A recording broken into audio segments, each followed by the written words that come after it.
The Aftermath is the first episode of Beast Wars' second season, 27th overall, and originally aired October 26, 1997, a whole 6.5 months after the last episode. In it, directly after the finale of last season, a quantum surge hits the planet, changing some people. Shenanigans ensue.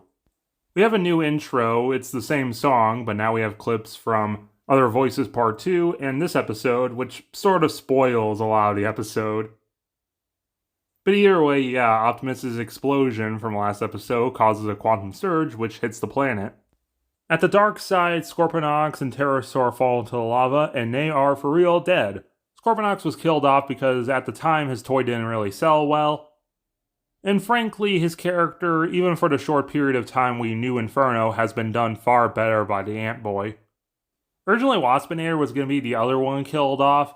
Waspinator is alive! They added that line because, well, he was becoming a popular character amongst the fans, so they kept him along, especially for comic relief. But you can see Pterosaur is slightly glowing like the other ones who are getting transmutated. This was done as a possible hint that he might return.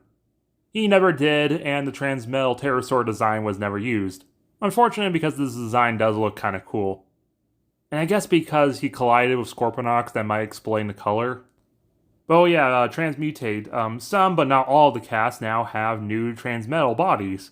Because we have to refresh the toy line, as well as I have a sneaky suspicion this was probably done to appease the G1 boomers who hated the fact there were no vehicles in this toy line.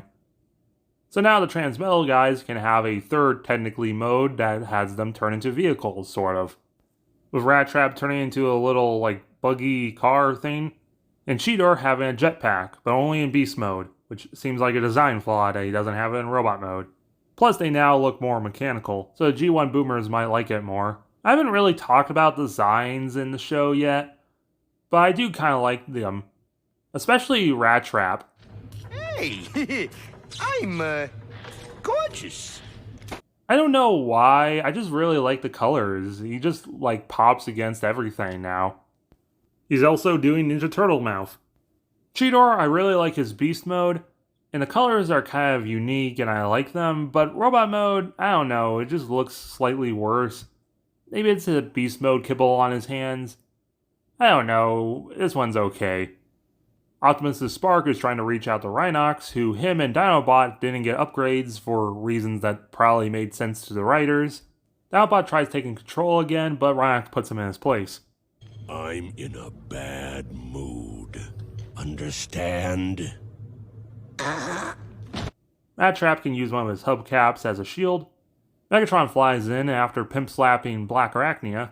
We get a good look at his design, and I absolutely love Transmetal Megatron. The more muted purple, the bronze, the black just look so good together, and his eyes just pop. They got rid of the green so he looks less like Barney the dinosaur, and even in beast mode, I just love this color scheme. His vehicle bits is he has roller skates, as well as some VTOL things that turn to jet engines, and unlike Cheetor, he can actually use them in robot mode. Tarantula still possesses Black Arachnia. Somehow the Maximals had time to lock up not just Tarantulas' body, but also Inferno. Tarantulas also went through a transmutation power-up, and it still doesn't really make sense why others didn't. Even excluding the Transformers born on Earth, that still leaves out Waspinator, Rhinox, and Dinobot who didn't get upgrades. Either way, Inferno gets back online, he can actually fight Dinobot. Megatron picks him up comically like a bird. And we got a setup for next episode where apparently all the stasis pods are on Earth, two of which not just landed near each other, but are also scanning and clearly damaged. This is an okay episode. We get the inevitable fallout from the destruction of Prime, but most of the episode really is just showing off the Transmetal bodies. It just feels like the beginning of a story, which, well, duh, it's the first episode of the season, but still, 6.5 out of 10.